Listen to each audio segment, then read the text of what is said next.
बस cut to fit के सिलसिला उर्दू 101 के लेक्चर नंबर 28 में खुशामदीद। अगर आप चैनल पर नए हैं तो लाइक और सब्सक्राइब जरूर कीजिए ताकि नई आने वाली वीडियोस आपको मिलती रहे।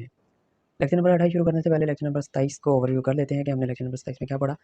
लेक्चर नंबर 27 में जनाब हमने नावल निगारी की सिंफ, नावल निगारी के फ़न, उसकी तारीफ़, उसके अज्जा और नावल के इर्तिका पर बातचीत की। उसके साथ साथ डिप्टी नज़ीर अहमद के रिसाले मरातुल उरूज़ के मतन मुताला किया और बच्चियों की जिसमें उन्होंने बच्चियों के इस्लाह पर बातचीत की थी। तो शुरू करते हैं लेक्चर नंबर 28। लेक्चर नंबर 28 मरातुल उरूज़ डिप्टी नज़ीर अहमद ने बेटियों की इस्लाह के लिए लिखा। बज़ाहिर तो हम देखें तो मरातुल उरूज़ जो डिप्टी नज़ीर अहमद ने लिखा वो सिर्फ अपनी बेटियों के लिए लिखा है, लेकिन इससे माशरे की तमाम बेटियों की इस्लाह हो सकती है। दर्स के हवाले से इसकी अहमियत वाज़ा करने के लिए इतना ही काफ़ी है कि ये रिसाला माजी में शादी के गिफ्ट्स के तौर पर भी दिया जाता रहा है। खैर, मरातुल उरूस अरबी ज़ुबान का लफ्ज़ है जिसमें मुराद का मायने है आईना और उरूस अरबी में दुल्हन को कहते हैं। अब इस लेक्चर में हम जनाब मरातुल उरूस का आखिरी बाब पढ़ेंगे। आखिरी बाब इसलिए पढ़ेंगे क्योंकि हमारे पास टाइम थोड़ा सा है, पूरा नावल नहीं पढ़ सकते। इस आखिरी बाब को हमने जनाब नाम दिया है लालच का अंजाम। नावल शुरू करने से पहले किरदारी खाका बयान कर दूँ कि किसका क्या किरदार था। नावल का जो मरकज़ी किरदार है वो दो बहनें अकबरी और अस्करी है। इनका बाप जो है तहसीलदार है, बड़ी बेटी का नाम अकबरी है जो कि फूहड़ है। असगरी सलीका शौहर लड़की है और वो छोटी है। ज़ेली किरदार जो ज़ेली किरदार का जैसे पिछले लेक्चर में हमने जिक्र किया, ज़ेली किरदार वो किरदार होता है जो मरकज़ी किरदार को सपोर्ट करता है। ज़ेली किरदारों में जो है जनाब कामिल जो कि असगरी के शौहर का नाम है और आकिल अकबरी के शौहर का नाम है। असगरी का जो ससुर है वो मौलवी फ़ाज़िल हुसैन है और मामा अज़मत नज़ीर अहमद का मातूब किरदार है। मामा अज़मत जो है इस कहानी में, इस नावल में विलन के तौर पर है। ये था किरदारी खाका। अच्छा जनाब, कहानी के तसलसल को बरकरार रखने के लिए मैंने ऐसा किया है कि जो इक़्तिबास है इसके सारे अल्फाज मायने एक साथ हम पढ़ लेंगे और उसके बाद जो कहानी का खुलासा होगा वो मैं सारे का सारा बयान कर दूँगा। ठहर जाना, तय पाना, मवाफ़िक़, मुताबिक, इश्तियाक, शौक़, बनिया, परचून फ़रोश, बिज़ार, कपड़े का ताजर, कुंजड़ा, सब्ज़ी फ़रोश, नालिश, पैरवी करना, मुकदमा करना, अचापट, उधार, रंग फ़क होना, डर जाना, घबरा जाना, मुआ, गुस्से या नफ़रत का तासुर, कमबख़्त, ख़ाक में मिलना, बर्बाद करना, जता देना, याद दहानी करवा देना, तीर की तरह, फ़ौरन, फ़ज़ीहत, बदनामी, ज़िल्लत, दरीस, मलमल की तरह का एक कपड़ा, इदराकंद, एक किस्म का कपड़ा, जोशन, कड़े जैसा ज़ेवर, आंकना, बता देना, गुन, सलाहियत, कोतके, बुरे काम, उज़र, बहाना, कोतवाली, थाना। ये थे जनाब अल्फाज मायने। कहानी का खुलासा ये है कि असगरी शादी के बाद अपने वालिद मोहतरम से मिलने अपने मैके जाती है। अपने मैके जाती है तो जनाब अपने वालिद से कहती है कि वो उनके ससुर से उनके ससुर को कहें कि वो घर आएँ। अब असगरी अपने वालिद के ज़रिए से अपने ससुर को पैगाम भिजवाती हैं कि वो उनके ससुर से मिलना चाहती है, कुछ बात करना चाहती है। बात क्या करनी होती है? बात ये करनी होती है कि मामा आज़मत जो है वो उसने असगरी का जीना हराम किया होता है और उसके अलावा मामा आज़मत जो है हिसाब व किताब में हेर-फेर बड़ा करता है। अब असगरी को जब अपने ससुर के आने की खबर होती है तो वो ससुराल वापस चली जाती है। हालाँकि उसके वालिद रोक रहे होते हैं कि अभी 1-2 दिन रुक जाओ, लेकिन जब वो कहती है कि मेरे ससुर आने वाले हैं, जिस मकसद के लिए मैंने उन्हें बुलाया है तो मेरा वहाँ होना ज़रूरी है, तो इस वजह से वो ससुराल वापस चली जाती है। अब जनाब सीन ये है कि जैसे ही असगरी के ससुर घर में दाखिल होते हैं तो असगरी उनसे पर्दा करती है और छत पे चली जाती है। तो असगरी के जो ससुर है वो उसकी सास को भेजते हैं कि बहू को बुला कर लाओ। तो उसकी सास ऊपर जाती है और बहू को कहती है कि इनसे शर्माने की ज़रूरत नहीं है, तुम तो इनको इनके गोद में खेल रही हो, मतलब इनके बच्चों की जैसी हो।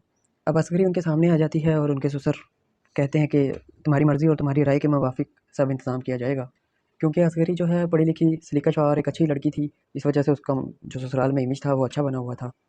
अब जनाब सीन ये है कि सबके होते हुए मौलवी साहब जो है मामा अज़मत जो कि घर की मुलाज़िमा है, उसे बुलाते हैं और कहते हैं कि मियाँ हिसाब कर लो, जिसका कितना देना है वो बता दो ताकि उसी हिसाब से दे दिया जाए और अब जो बाकी बचता है उसकी अक़सात करवा ली जाए।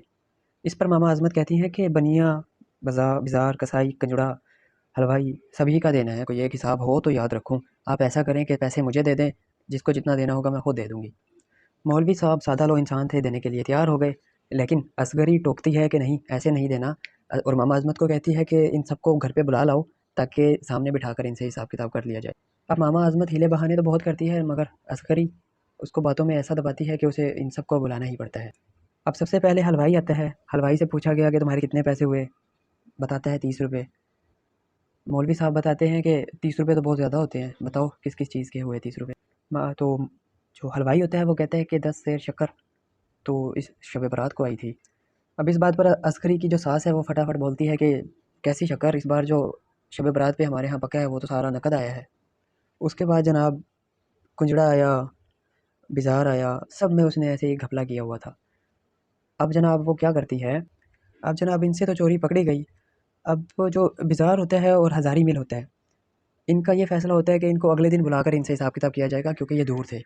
अब जो मामा अज़मत होती है वो क्या करती है कि रात के पहर अपने घर जाती है और अपनी बेटी का जो सामान होता है और अपने जो उनके वो होते हैं जोशन जो होते हैं उनके एक कड़े की तरह का ज़ेवर होता है, वो जाकर बिज़ार को दे देती है और कहती है कि तुम्हारा क्या हिसाब है? वो कहते हैं कि 100 रुपये ही से ज़्यादा है। तो वो कहती है कि ये जो मेरा जोशन है ये तकरीबन 100 से ज़्यादा का है, तुम ऐसा करो मेरी इलाज रख लो, कल तुम्हें हिसाब किताब के लिए बुलाया जाएगा, तुम जो तुम्हारे हिसाब बनता है वो तुम इस जोशन से काट लो और वहाँ जाके मुझे बता देना कि मेरे बारे में सफाई बयान कर देना कि नहीं इसने कुछ नहीं किया, हिसाब किताब इसका क्लियर है हमारे साथ और ये वो।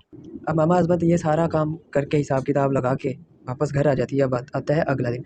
अगले दिन जनाब बिज़ारी और हज़ारी मिल जब बुलाए जाते हैं तो घर आते ही मामा अज़मत को देख कर कहते हैं कि पकड़ो अपनी ये जोशन और अपनी ये पिनियाँ, ये जिस कदर तुमने कीमती बताए थे ये उस कदर कीमती है नहीं, जितनी कीमत तुमने बताई थी उतनी कीमत तो इनकी है नहीं। अब ये सुनकर मामा अज़मत के और भी पोल खुल जाते हैं सबके सामने।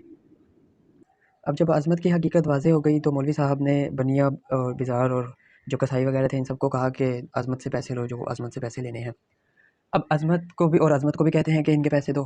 अब अज़मत जवाब में ये कहती है कि मेरे पास बेटी का ज़ेवर है, तो अब पैसे तो देने हैं। अब अज़मत जो है वो बेटी का ज़ेवर ही दे देती है इन सबको, जिसके हिस्से में जो आता है वो ले जाता है और उस कदर जो पैसे हैं उसके वो कट जाते हैं और बेटी का जो ज़ेवर है वो इस तरह से सारा सर्फ़ हो जाता है।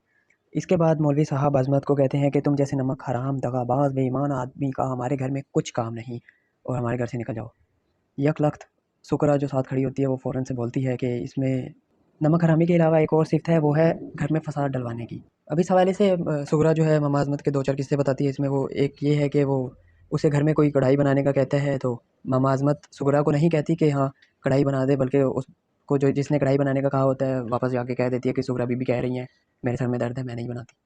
इसी तरह उन्होंने कहा, अज़मत बीबी ने किसी को कहा होगा कि शुक्रा बीबी कह रही है कि घूमने फिरने पहाड़ पर जाते हैं, तो ये भी उन्होंने झूठ बोला था। इसी तरह के 2-4 और किस्से हैं। ये सुनते हुए मौलवी साहब का चेहरा सुर्ख होता है और ये कहते हैं कि इसको सिर्फ़ घर से निकालना ही काफ़ी नहीं होगा, बल्कि इसको कोतवाल के हवाले करना चाहिए। इस पर सुगरा जो है वो असगरी सॉरी अस इस पर असगरी जो है वो मौलवी साहब को रोकती हैं और कहती हैं कि बस इसको घर से निकालना ही काफ़ी है। इख्तिताम ये होता है कि जनाब मामा अज़मत को घर से निकाल दिया जाता है। घर से निकल कर जब मामा अज़मत अपने बेटी की तरफ जाती है तो बेटी भी कहती है कि मैं ना कहती थी, बुरे काम का बुरा अंजाम होता है। अब उसकी बेटी भी उसको घर से निकाल देती है। अब इससे जो हमें सीख मिलती है कि बुरे काम का अंजाम क्या होता है, एक तो ये है कि जनाब बुढ़ापे में वो दर-बदर हो गई कि ना तो अपनी बेटी ने उसकी बेटी ने उसे नहीं अपनाया, घर से बाहर निकाल दिया, अब कहाँ जाएगी। दूसरा इसका जो नुकसान हुआ या जो नतीजा निकलता है वो ये है कि हमें किसी भी जगह पर काम करते हुए लालच नहीं करना चाहिए। तीसरा जो इससे दर्स मिलता है वो ये है कि हमें बेटियों की तालीम और तरबियत पर तवज्जो देनी चाहिए, उस पे काम करना चाहिए। तो जनाब इन्हीं अच्छी-अच्छी बातों के साथ लेक्चर नंबर 28 का इख्तिताम करते हैं। उम्मीद करता हूँ आपको वीडियो पसंद आई होगी। पसंद आई है तो लाइक, शेयर, सब्सक्राइब ज़रूर कीजिए, चैनल को प्रमोट कीजिए। मिलते हैं अगले लेक्चर में, लेक्चर नंबर 29 में। तब तक अल्लाह हाफ़िज़।